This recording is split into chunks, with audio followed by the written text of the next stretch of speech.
చాలా కష్టమైంది అనుకుంటాను. ముందుగా అయితే ఆ స్టెప్స్ నేను క్రియేట్ చేయడానికి రీజన్ మెయిన్ అరవింద్ సార్కి థ్యాంక్స్ చెప్పాలి. Thank you sir, thank you so much. ఆ సాంగ్ అంటే మేము చేసిన కొరియోగ్రఫీ కన్నా తర్వాత మీ స్టెప్ వేసాక నెక్స్ట్ లెవెల్కి వెళ్ళింది. ఇంకా థియేటర్లో ఇంకా బ్లాస్ట్, అందులో డౌట్ లేదు.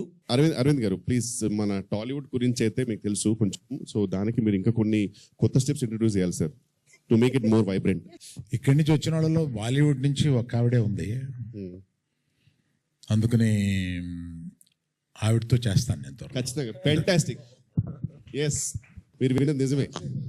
అంతే సార్, మేము అడిగితే మాతో డాన్స్ చేయరు కానీ ఓన్లీ బాలీవుడ్ నుంచి వచ్చిన వాళ్ళతో మాత్రమే డాన్స్ చేస్తారు సార్ మీరు. ఓకే సార్, గుర్తుపెట్టుకుంటాం సార్.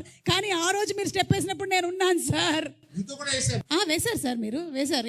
థియేటర్లో అయితే ఖచ్చితంగా బ్లాస్ట్ 100%. విష్ణు అన్న కూడా చాలా కష్టపడ్డారు. కొన్ని స్టెప్స్ అయితే అక్కడికక్కడే మన కిషోర్ అన్న, దిల్ రాజు గారి స్టెప్ కూడా అక్కడే క్రియేట్ చేసాం. అదే మీరే చేయమని చెప్పారు కదా, అంటే అలా క్రియేట్ అయింది, అందరూ కలిసి చేసామండి. ఏ క్రియేట్ వాళ్ళకి ఇవ్వాలి సార్, మీరు చెప్పారు స్పెసిఫిక్ గా స్టెప్ ఏమని. లేదా ఈ స్టెప్స్ అన్ని యాడ్ అవ్వడం వల్ల చాలా బాగా వచ్చింది.